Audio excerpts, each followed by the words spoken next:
అయిన ఎస్ఐ అల్పపీడన నేపథ్యంలో జోరు వానను సైతం లెక్క చేయలేదు.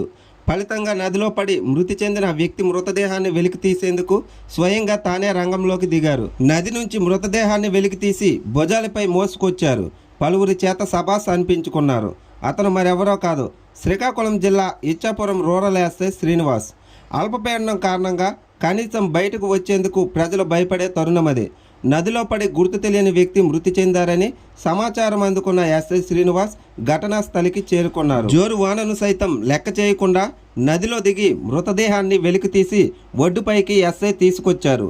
అనంతరం పోస్ట్ మార్టం నిమిత్తం ప్రభుత్వ ఆసుపత్రికి తరలించారు. దీనిపై పోలీసులు కేసు నమోదు చేసి దర్యాప్తు చేపట్టారు. దీంతో రూరల్ ఎస్ఐ శ్రీనివాస్ను పలువురు అభినందించారు.